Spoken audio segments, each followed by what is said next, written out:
pengorbanan. Negara Kesatuan Republik Indonesia berdiri bukan hadiah dari Belanda. Indonesia ini berdiri karena ada tetesan darah umat Islam, tetesan air mata. Negara Kesatuan Republik Indonesia berdiri bukan hadiah dari Jepang. Maka pada pemimpin-pemimpin bangsa yang ada sekarang ini saya ingatkan, dari ketua RT-nya sampai presidennya saya ingatkan, Anda harus ingat bahwa NKRI itu berdiri di atas aliran darah bangsa Indonesia. NKRI berdiri di atas cucuran air mata bangsa Indonesia. Engkau jangan yang sekarang menjadi pemimpin bangsa, jangan hanya bergelimang dengan kemewahan duit rakyat, tapi kau pikirkan nasib rakyatmu. Jangan enak-enak jadi bupati, jangan enak-enak jadi gubernur, jangan enak-enak jadi menteri, jangan enak-enak jadi presiden. Pakaianmu itu duit rakyat, mobilnya itu duit rakyat, kasur yang kau tempati tidur itu duit rakyat. Maka hati-hati jadi pemimpin di Indonesia ini. Negara ini didirikan di atas aliran darah, dan insya Allah yang terbesar adalah umat Islam. Saya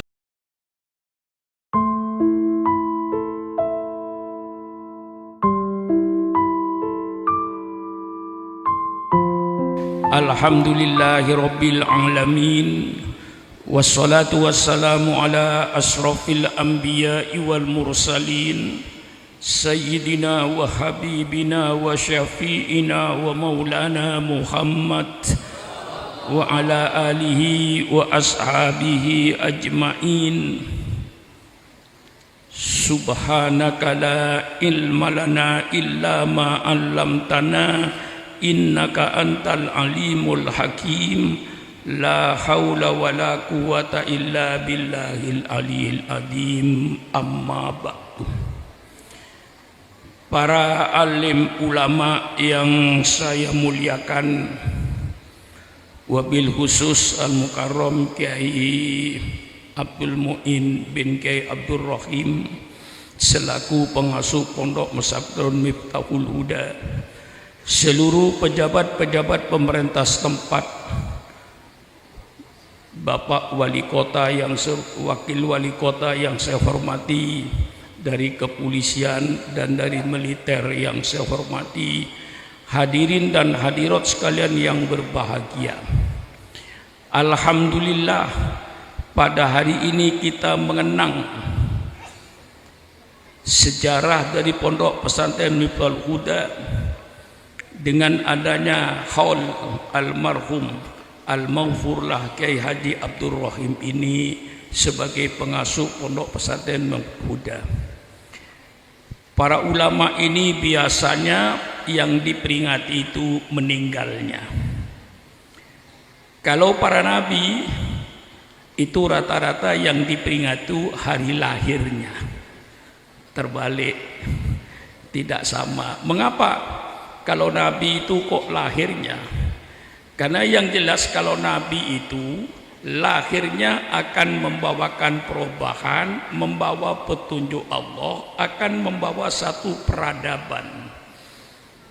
Dan sudah bisa dipastikan berakhir sebagai nabi.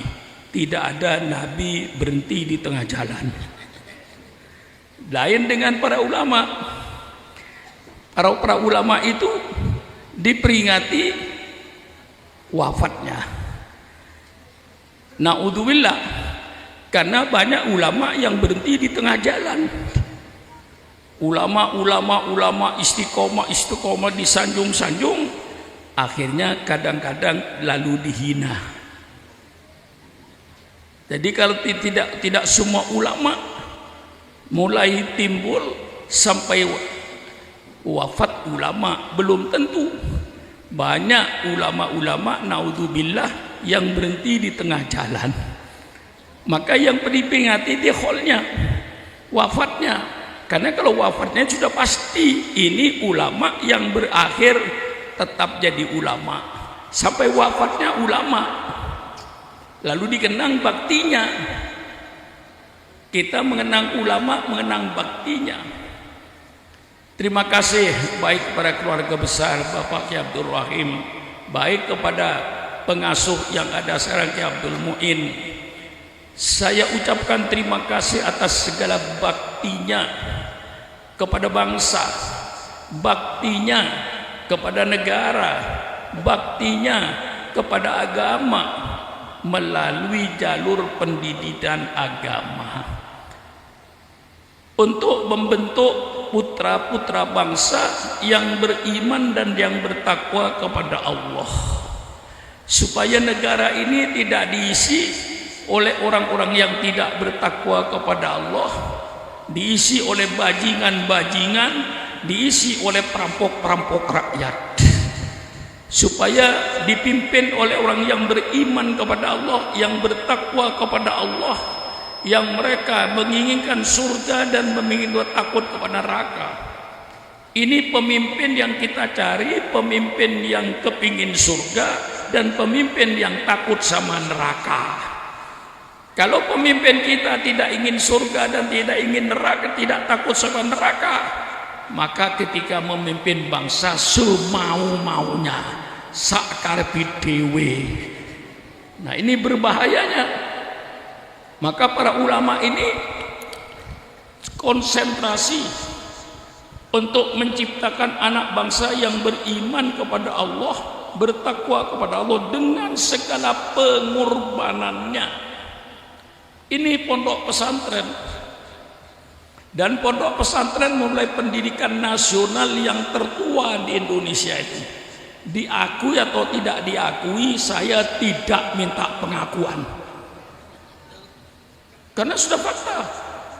Untuk apa minta pengakuan? Pondok pesantren berjalan semenjak sebelum Belanda masuk ke Indonesia, sekitar tahun 1200. Ketika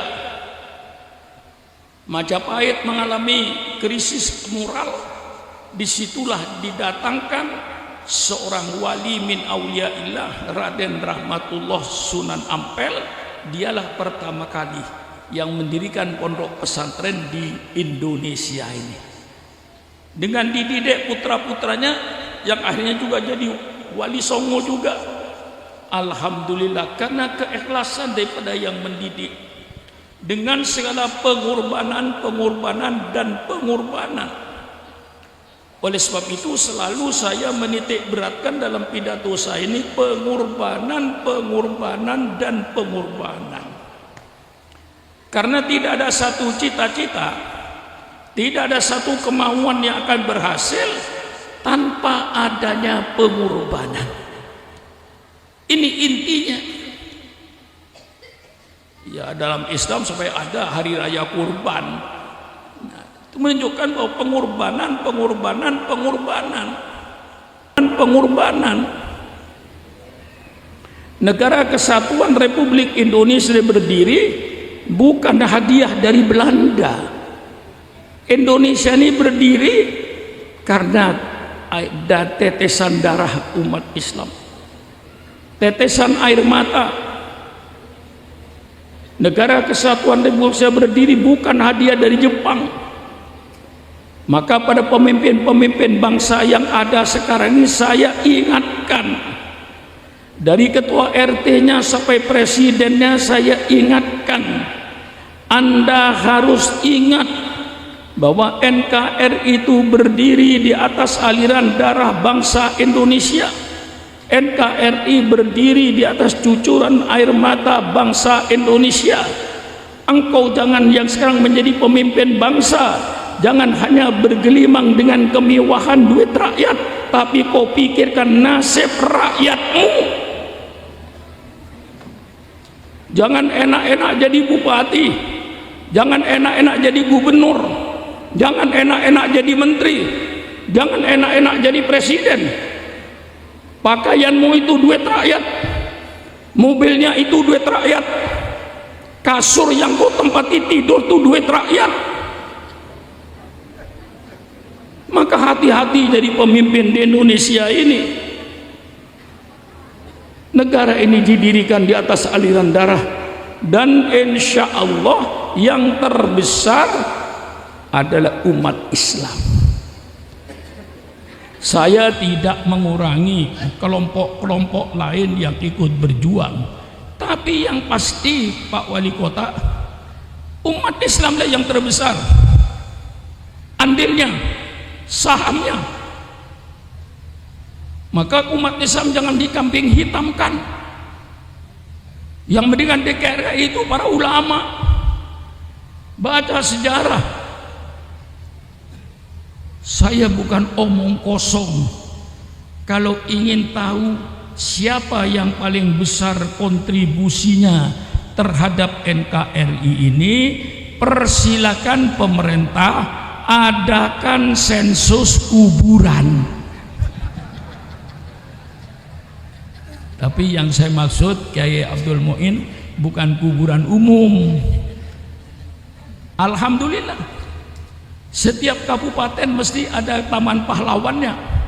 Ciamis ada taman pahlawan, Bandung ada taman pahlawan, Cianjur taman pahlawan, Tegal, Pekalongan sampai Jawa Timur ada taman pahlawan. Tolong pemerintah adakan sensus kuburan taman pahlawan. Masuk ke taman pahlawan itu, tanya nama siapa, agama apa, nama siapa, agama apa, nama siapa, agama apa, nama siapa, agama apa. Saya yakin Pak Wali Kota, 99% darahnya umat Islam untuk NKRI.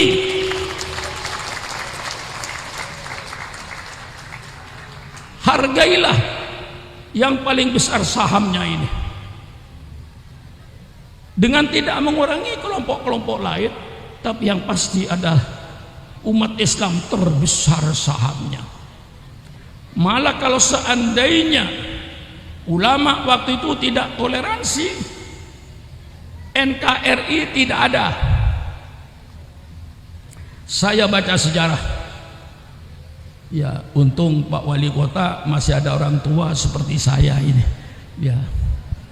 ya mungkin di majelis ini saya yang paling tua, Bu.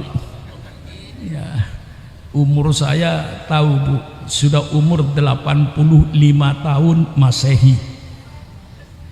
Kalau tahu bulan Hijriah, umur saya sudah 87 lebih. Umur saya ini. Baca sejarah. Ketika Bung Karno mau memproklamirkan kemerdekaan ini, Bung Karno membentuk tim sebanyak 60 orang untuk mencari formatnya negara ini. 60 orang itu berminggu-minggu, berbulan-bulan gagal. Ya istilah sekarang deadlock. Akhirnya Belanda membuat 9 orang, termasuk Bung Karno, Bung Hatta, dari kaum Kristen diwakili Amar Amis, termasuk Kahar Mudakir, termasuk juga Pak Yamin, termasuk juga Pak Wahid Hashim. 9 orang ini menggodok bagaimana bentuk negara ini, formatnya. Terjadilah persetujuan negara Republik Indonesia berdasarkan ketuhanan dengan kewajiban menjalankan syariat Islam bagi pemeluknya. Ini yang disebut Piagam Jakarta, yang sekarang sudah banyak yang tidak tahu Piagam Jakarta itu apa. Piagam Jakarta itu bunyinya, negara Republik Indonesia berdasarkan ketuhanan dengan kewajiban menjalankan syariat Islam bagi pemeluknya. Dengan adanya format ini, maka Bung Karno proklamirkan negara Republik Indonesia tanggal 17 Agustus. Diproklamirkan kami bangsa Indonesia, dengan ini menyatakan kemerdekaan Indonesia. Hal-hal yang mengenai pembinaan kekuasaan dan lain-lain akan dilaksanakan dengan cara saksama dan dalam tempo yang sesingkat-singkatnya. atas nama bangsa Indonesia, Soekarno-Hatta, jam 10 pagi hari Jumat tanggal 17 Ramadan.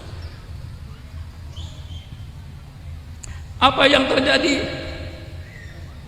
Jam 3 sore datanglah utusan dari Angkatan Laut Jepang mengatasnamakan Indonesia Timur. Kalau 7 kata ini tidak dicabut, maka Indonesia Timur tidak ikut. Berarti Indonesia pecah jadi 2, Republik Indonesia Timur, Republik Indonesia Barat. Tanggal 18 Agustus Bung Karno mengembalikan lagi, Bung Hatta mengembalikan lagi selama 9 orang ini untuk memutuskan. Terjadilah perdebatan. Kiai Wahid Hasyim sudah pulang ke Jawa Timur karena dianggap urusan sudah selesai, tapi ternyata masih timbul masalah karena sangat-sangat dikhawatirkan waktu itu Indonesia Timur akan mengadakan proklamasi tanggal 18 Agustus dengan segala perdebatan-perdebatan. Akhirnya para ulama toleransi, ridho mencoret 7 kata ini, lalu diganti tanggal 17 Agustus itu diganti berubah negara Republik Indonesia berdasarkan ketuhanan yang Maha Esa, titik. Tanggal 17 Agustus Maha Esa tidak ada, hanya berdasarkan ketuhanan. Nah, kalau seandainya ulama waktu itu bertahan tidak mau mencoret 7 kata ini, maka NKRI tidak ada. Nah, setelah merdeka kadang-kadang kok ada kiai yang dicurigai tidak setia sama NKRI. Ini manusia goblok, tidak tahu sejarah. Kalau tahu sejarah, Indonesia yang paling setia untuk NKRI ini. Nah, ini sejarah pengorbanan. Agama Islam diturunkan oleh Allah kepada Rasulullah sallallahu alaihi wasallam tidak langsung jaya, tidak langsung hebat, tidak langsung tersebar. Jayanya Islam, besarnya Islam karena diperjuangkan dengan pengorbanan. Rasulullah berkorban, para sahabat berkorban untuk menjayakan Islam sehingga Islam jaya. Mengapa Islam jaya? Karena dengan iman yang kokoh, dengan siap berkorban, maka Islam jadi jaya. Maka saya ajak kepada bapak-bapak dan ibu-ibu malam ini, mari kita kembalikan semangat berkorban. Umat Islam pasang niat malam ini, saya sebagai umat Islam wajib membiayai Islam, baru Islam akan jaya. Bukan apa yang saya dapat dari Islam, tetapi apa yang saya berikan kepada Islam. Kalau Islam ingin jaya, bukan apa yang saya dapati dari NU, tapi apa yang akan saya berikan kepada NU. Bukan apa yang saya peroleh dari NU, tapi apa yang saya berikan kepada NU, baru NU akan jaya di Indonesia ini. Selama pikiran orang NU, apa yang saya peroleh dari NU, jangan memimpi NU akan jaya. NU akan jaya kalau orang NU mau membiayai NU. Islam akan jaya kalau orang Islam mau membiayai Islam. Maka semua yang malam ini mendengarkan pengajian saya, sisihkan sebagian hartamu untuk membiayai agamamu. Al-kayyisu mandana nafsahu wa amila lima ba'dal maut. Saya terjemahkan, maaf kayak agak kasar ya, karena kita makhluk kasar. Saya jelaskan secara kasar. Al-kayyisu, orang yang berotak. Siapa kata orang yang berotak? Orang yang menggadaikan diri, menghutangkan dirinya kepada Allah. Wa amila lima badal maut, dan berbuat untuk nanti setelah mati. Itu orang yang berotak. Bukan cuma untuk hidup saja. Bukan mobil untuk hidup, rumah untuk hidup. Orang yang berotak, kata Rasulullah, orang yang memikirkan dan berbuat untuk nanti setelah mati. Maka mumpung belum mati, mari kita berbuat untuk setelah mati. Caranya apa? Di antaranya berkorban. Sisihkan sebagian hartanya. Kalau seandainya umat Islam mau menyisihkan hartanya untuk Islam, pasti Islam jaya. 270 juta. Kalau yang Islam saja katakan 150 juta. Dari Islam yang 50 100 katakan 100 juta. Tiap orang keluar 10.000 satu bulan. Berapa duit yang akan terkumpul? Miliar. Maka mulai malam ini saya ajak, mari semua umat Islam berpikir, saya wajib membiayai Islam. Saudara dagang sayur, satu hari dapat keuntungan, katakan keuntungan kecil 100.000, sisihkan 10.000 untuk akhiratmu. Kau jadi petani, panen, katakan 1 ton, 10 kilo untuk agama saya. Kalau semua orang, semua penghasilannya yang jadi pegawai negeri, gaji saya 1 bulan 20 juta, ambil 100.000 untuk agama saya. Tapi rutin, sisihkan sebagian hartanya. Mari saya ajak berpikir malam ini, mari saudara-saudara kita berbuat nanti untuk setelah mati. Karena nanti saudara pasti ada di kuburan sendirian, keluarga tidak bisa menolong, jabatan tidak bisa menolong, tinggal amal solehnya yang akan membuat Anda tersenyum. Maka ibu-ibu misalnya, tiap belanja, habis belanja saya yakin ada kelebihannya. Habis belanja lebih ada kelebihan 5.000, kumpulkan. 1 minggu 7 hari ada 35.000. Titipkan sama suaminya, Pak ini 10.000 Pak, tolong letakkan di masjid Pak, tromol masjid itu ini 10.000 Pak, untuk agar saya nanti di kuburan tersenyum Pak, saya pasti mati Pak. Inilah 10.000 tiap minggu masukkan ke masjid. Yang 10.000 untuk tahlilan, untuk sholawatan, untuk dikir. Tiap majelis taklim bawa duit 10.000, bawa duit 5.000. Majelis taklim hidup, majelis dikir hidup, sholawatan hidup, masjid hidup, pesantren hidup. Kalau semua umat Islam mulai malam ini siap untuk membiayai Islam, surga tidak cuma-cuma.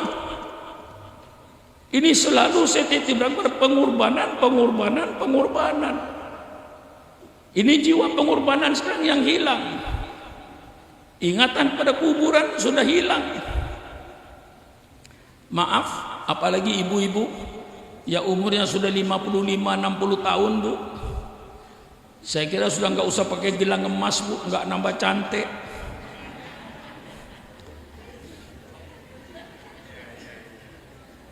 Mudah-mudahan Bu sama-sama panjang umur Bu. Tapi kalau suaminya, kalau ibu meninggal duluan, suaminya masih umur 60 tahun, 55 tahun, kira-kira kawin lagi enggak Pak? Jujur. Kawin lagi apa tidak? Enggak, mati saja kawin lagi kok. Apalagi istrinya meninggal. Meninggal istrinya. Suaminya masih umur 60 tahun. Kawin lagi Bu.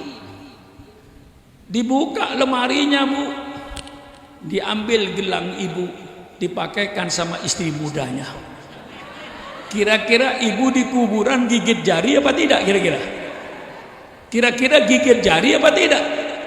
Ini penjelasan saya jelas. Coba kasihkan sama pesantren.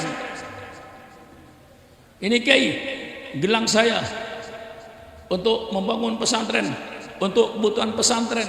Ibu tersenyum dengan gelang emasnya. Itu namanya, kata Rasulullah, orang yang berotak. Ya kalau ceritakan bahasanya itu bukan yang berotak begitu Kiai, orang yang cerdas. Ya cerdas itu berotak namanya. Maka saya terjemahkan yang kasar. Jadi kalau Anda orang yang berotak, bukan memikirkan hidup ini aja. Ya hidup kita pikirkan, tapi jangan berpikiran hidup saja. Kita pasti masuk liang kubur. Nah itu saya yang minta supaya umat Islam ini seluruhnya siap membiayai Islam. Berarti majelis zikir bawa duit, pengajian ibu-ibu yasinan bawa duit, ke pesantren bawa duit. Tidak usah mengambil duitnya yang di bank, Bu. Cukup hariannya aja. Misalnya laki-laki, muliakan apa yang dimuliakan oleh Allah. Kalau Anda ingin menjadi orang yang mulia, muliakan apa yang dimuliakan oleh Allah. Allah memuliakan hari Jumat. Inna yaumal jum'ati sayyidul ayyam. Ini hari Jumat yang dihormati oleh Allah Subhanahu wa taala. Semua umat Islam di Banjar yang merokok, begitu hari Jumat subuh di Tabu Bedok, ini hari Jumat saya berhenti merokok 1 hari. Uang rokok saya untuk masjid. Alhamdulillah. Tidak perlu ngemis-ngemis. Orang Islam jangan jadi orang pengemis. Kalau orang Islam jadi pengemis, maka akan diatur oleh yang punya duit. Betul apa tidak? Betul apa tidak? Ada kiai peribahasa zaman jahiliyah. Ya, zaman jahiliyah. Zaman jahiliyah semua orang zaman jahiliyah itu pelihara anjing. Tidak ada yang tidak pelihara anjing. Nah, lalu situ ada pepatahnya zaman jahiliyah, jauwe kalbaka yadbakah. Jauwe kalbaka, laparkan anjingmu. Yadbakah, baru nurut sama kamu. Anjing kenyang gak bakalan nurut Kiai. Biar Kiai pegang roti, kalau anjing kenyang dia duduk aja. Tapi ketika anjing itu lapar, melihat Kiai Muin pegang roti, diikutin anjing kemanapun saja.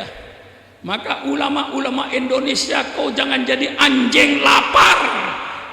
Kalau kiainya jadi anjing lapar, akan diatur oleh orang-orang yang berduit. Tidak mungkin independen kiai lapar. Maaf kasar, tapi insya Allah mantep. Jangan lihat kasarnya, mantepnya Bu. Saya bikin pidato yang mantep rakyat. Kiai akan mandiri kalau semua rakyat berkata saya wajib membiayai Islam. Masjidnya mandiri, tidak ngemis-ngemis. Masjid taklimnya berdiri, tidak ngemis-ngemis. Pesantren berdiri, tidak ngemis-ngemis. Mengapa? Karena bukan anjing lapar. Jadilah anjing kenyang, tidak diatur oleh orang, sehingga terjadi boneka-boneka pemimpin. Di depannya pemimpin Islam, tapi ternyata boneka diatur oleh orang di luar Islam karena dapat duit dari mereka, sehingga fatwanya tidak fatwa Al-Quran, fatwanya tidak fatwa sunnah Rasulullah, fatwanya fatwa mengikuti pesanan dari yang ngasih duit. Itulah kiai-kiai lapar, anjing-anjing lapar di Indonesia ini. Maka untuk itu umat Islam semua siap.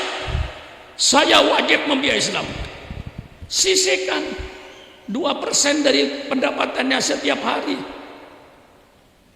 Apa artinya? Kalau sudah dapat untung satu hari 1 juta, cuman 2.500, 25.000 untuk Islam. Apa artinya? Dari rezeki yang Allah berikan, sisihkan sebagian. Kata Pak Sukron, orang yang berotak itu orang yang berpikir nanti setelah mati. Itu namanya berotak. Karena kita pasti mati. Nah, kita pikirkan ketika kita di kuburan, apa yang akan kita bawa? Disinilah saya ajak berkorban. Islam jaya karena Rasulullah dengan para sahabat berkorban. Mau perang, sahabat yang punya unta, ya unta, yang punya kurma, tidak ada yang sayang. Tidak pernah Rasulullah kekurangan biaya kalau sudah mau mengadakan peperangan. Tidak pernah kekurangan biaya. Tidak pernah kekurangan kambing. Tidak pernah kekurangan unta. Tidak pernah kekurangan kurma. Semuanya terpenuhi kebutuhan perang. Dan jiwanya perang berarti pamit mati pada keluarga. Bukan pamit hidup. Jadi kalau jabat tangan dengan istri, saya mau perang beramasa Rasulullah, itu saya mau mati, jangan diharapkan kembali. Ini yang membuat Islam itu hebat ketika itu. Setiap yang berangkat tempur sudah tidak mau kembali ke rumahnya. Yang diangan-angankan mati di medan perang. Karena itu mati syahid, langsung ke surga. Itu jiwa yang dimiliki oleh sahabat Rasulullah. Jiwa yang dimiliki Rasulullah Sallallahu Alaihi Wasallam, sehingga dengan pengorbanannya Rasulullah berhasil. Dengan pengorbanannya berhasil Rasulullah. Pertama, Rasulullah berdakwah dengan sembunyi-sembunyi menghadapi orang kafir Quraisy. Kemudian orang kafir Quraisy dengan taktik politik yang kasar, dia menghadapi Rasulullah dengan segala kekerasan. Sahabat Rasulullah dibunuh, sahabat Rasul disiksa. Sayyidina Bilal radhiyallahu an diikat tangannya, diseret di padang pasir, perutnya dikasih batu supaya mereka kembali pada agama mereka. Tapi ternyata Sayyidina Bilal diseret di padang pasir, di bawah terik matahari, perutnya dikasih batu, tapi dia tetap berkata Ahad, Ahad, Ahad, Ahad, Allah yang Maha Esa. Sahabat Rasulullah dibunuh, tetapi segala macam kekejaman dan kekerasan tidak mampu menghadapi api Islam yang mulai menyala dalam dada para sahabat-sahabatnya. Justru api Islam semakin membesar untuk menerangi kegelapan kota Mekah itu. Karena dengan kekejaman, kekerasan, pembunuhan tidak berhasil, kemudian kaum Quraisy merubah politiknya dengan politik embargo ekonomi. Ditempelkan di tepi di dinding Ka'bah, seluruh umat Islam tidak boleh mengadakan hubungan dagang dengan umat Islam, khususnya di bidang pangan. Seluruh bangsa Quraisy tidak boleh mengadakan hubungan dagang dengan umat Islam, khususnya di bidang pangan, supaya umat Islam mati kelaparan. Maka ketika bangsa Irak, ketika bangsa Libya diembargo ekonomi oleh Amerika Serikat, saya katakan, hai bangsa Irak, hai bangsa Libya, bukan kalian yang pertama kali merasakan embargo ekonomi. Nabimu 1400 tahun yang lalu sudah merasakan embargo ekonomi ini. Tapi ternyata politik embargo ekonomi tidak mampu untuk memadamkan Islam. Justru api Islam semakin membesar untuk menerangi kegelapan-kegelapan kota Mekah. Akhirnya dirubah lagi politiknya. Rasulullah itu seorang tokoh yang kenyang dengan politik. Rasulullah tokoh yang kenyang dengan politik, menghadapi politik kekerasan, menghadapi politik embargo ekonomi, dihadapi Rasulullah semuanya. Kemudian dirubah lagi politiknya dengan politik damai. Didatangi pamannya Abu Thalib, "Hai Abu Thalib, engkau kan pamannya Muhammad. Coba tanya sama ponakanmu itu maunya apa? Kalau ponakanmu ini ingin jadi raja, kami bangsa Arab siap mengangkat Muhammad jadi raja dengan syarat berhenti jadi nabi, berhenti berdakwah." Abu Thalib tanya sama ponakanmu tuh maunya apa? Kalau ponakanmu ingin kaya, kami penduduk Mekah siap menyerahkan kekayaan kami kepada Muhammad sehingga Muhammad menjadi orang yang terkaya di kota Mekah ini dengan syarat berhenti jadi nabi, berhenti berdakwah. Abu Thalib tanya sama ponakanmu maunya apa? Kalau dia ingin kawin dengan gadis-gadis di kota Mekah ini, kami siap mengumpulkan anak perawan di kota Mekah ini. Persilakan ponakanmu kawin 1, 2, 3, 4, 5, 6, 7, 8, 9 dengan syarat berhenti jadi nabi. Kira-kira kiai kalau ditawarkan sama kiai sekarang kira-kira bagaimana ya? Kira-kira ditawarkan harta, wanita, tahta. Ini politik yang dihadapi Rasulullah. Maka Rasulullah matang politiknya itu. Segala macam politik daripada orang-orang kafir Quraisy, Rasulullah atasi semuanya. Ternyata Rasulullah tidak mau, menolak, Bu. Maka kiai, kalau ingin kiai berhenti jadi kiai itu gampang, kiai. Kasih jabatan kedudukan yang sibuk. Jangan anggota dewan wali kota aja nggak terlalu sibuk itu. Kalau ingin Syukron Makmun berhenti jadi kiai gampang. Angkat Syukron Makmun jadi menteri luar negeri, baru berhenti jadi kiai. Ada 300 negara, Bu, lebih.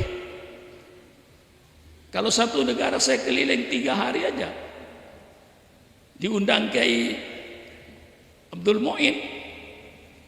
Oh Pak Suruh nggak bisa. Apa? Ada di Jerman. Diundang lagi, ada di Tokyo. Diundang lagi, ada di Amerika. Menteri luar negeri. Jadi kalau ingin kiai berhenti jadi kiai, gampang. Kasih jabatan yang sibuk. Sudah berhenti jadi kiai. Dan tidak sedikit kiai yang seperti itu. Maka itu kalau kiai hol, ya, karena sampai akhir husnul khotimah.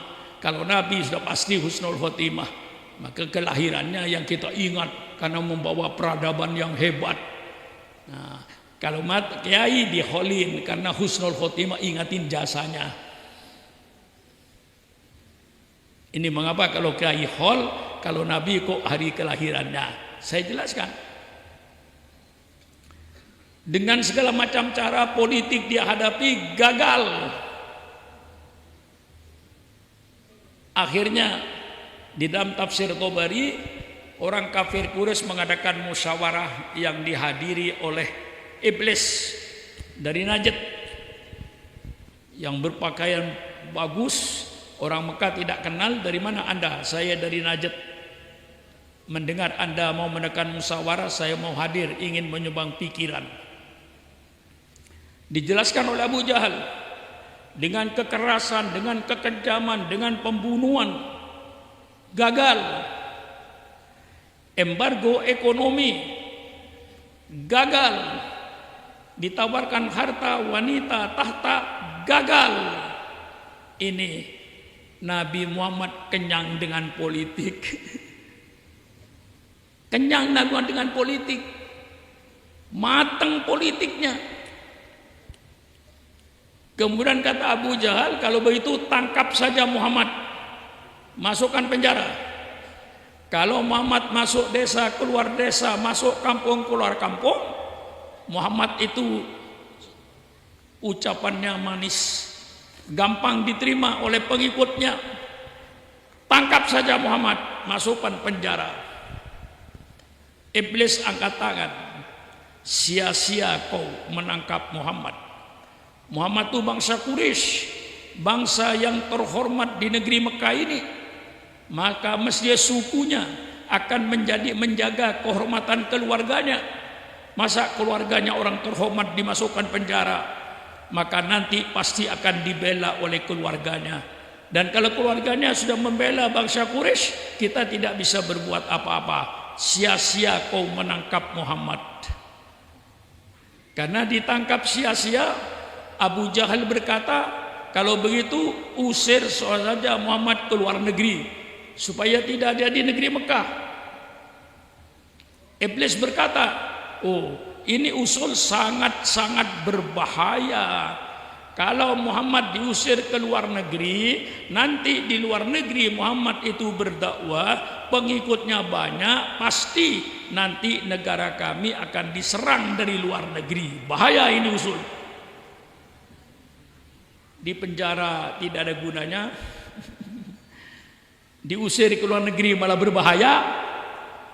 Diputuskan oleh Abu Jahal, bunuh saja Muhammad ini. Iblis berkata, ini keputusan yang benar. Ini yang dihadapi Rasulullah selama hidupnya, saudara. Apa yang dihadapi Sukron Makmun? Kalau dibandingkan dengan Rasulullah, apa yang dihadapi Kiai Mu'in? Kalau dibanding dengan Rasulullah, tidak ada artinya semua. Ini perjuangan Rasulullah yang penuh dengan entrik-entrik politik. Bunuh saja Muhammad. Kata iblis, ini pendapat yang benar. Akhirnya malam itu rumahnya Rasul dikepung, Bu, oleh jagoan-jagoan di padang pasir dengan pedang terhunus.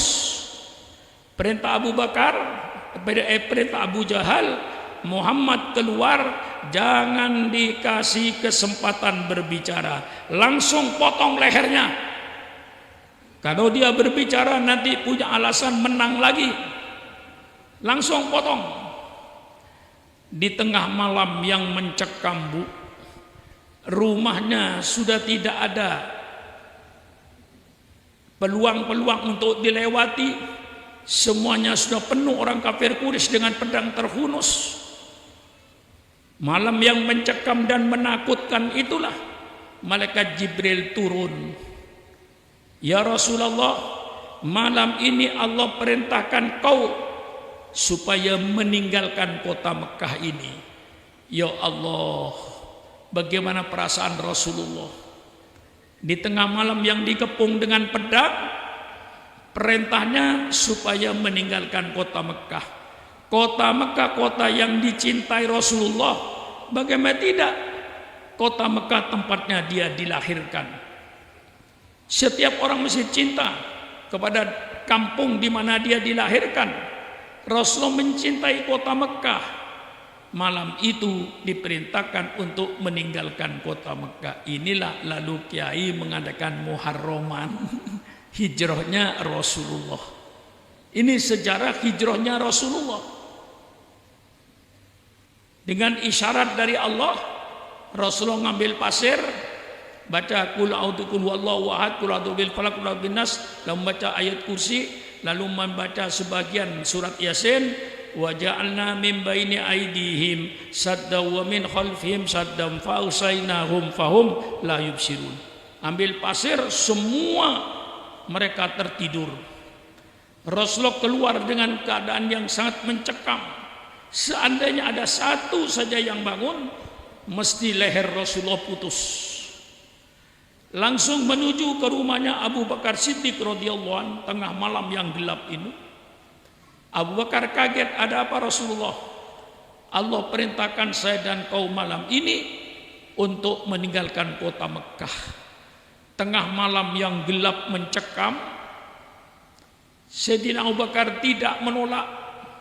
Kala itu sudah perintah Allah, ya Rasulullah, mari kita tinggalkan kota Mekah ini. Subhanallah. Inilah Sayyidina Abu Bakar membuktikan hadis Rasulullah sallallahu alaihi wasallam, la yu'minu ahadukum hatta akuna ahabba ilaihi min malihi wa waladihi wa walidihi wan nasi ajmain. Tidak sempurna iman seseorang, tidak sempurna iman seseorang sehingga aku, kata Rasulullah, lebih dicintai olehnya daripada hartanya, daripada anaknya, daripada bapaknya, dan seluruh manusia yang ada. Baru imannya sempurna. Saya tidak melarang ibu mencintai suaminya. Saya tidak melarang bapak mencintai istrinya. Saya tidak melarang bapak dan ibu mencintai anaknya. Saya tidak melarang bapak dan ibu mencintai hartanya. Tetapi hendaknya kecintaan kepada Allah dan Rasulnya di atas segala kecintaan yang ada. Bu, matanya melotot dipanggil nggak nyaut. Maaf bu, di tempat saya bu, kalau matanya melotot dipanggil tidak nyaut, itu namanya ikan asin bu. Tahu ikan asin? Ikan asin matanya melotot bu, dipanggil nggak nyaut. Bu, cintakah ibu sama suaminya? Kok nggak jawab? Yang tidak menjawab saya doakan, mudah-mudahan suaminya kawin lagi. Nah, sudah nggak cinta? Jawab yang jujur, bu, cinta nggak sama suaminya? Maaf pak, jangan kawin lagi pak. Ibu masih setia, masih cinta. Bapak-bapak, cinta nggak sama istrinya?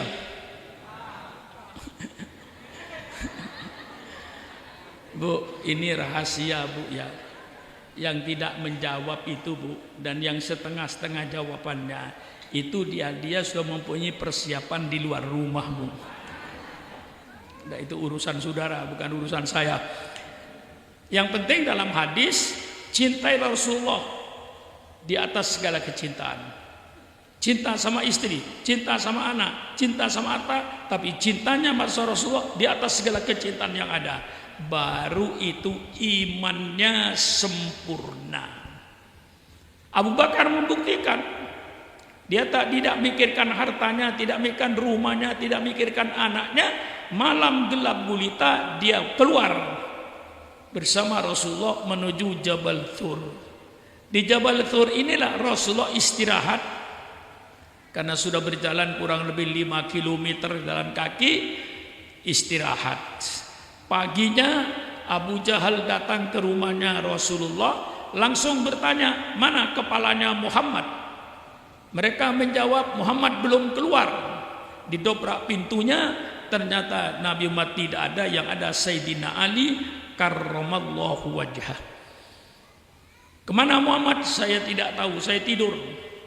Kemudian mengadakan sayembara. Barang siapa yang menemukan Muhammad hidup atau mati, 300 unta.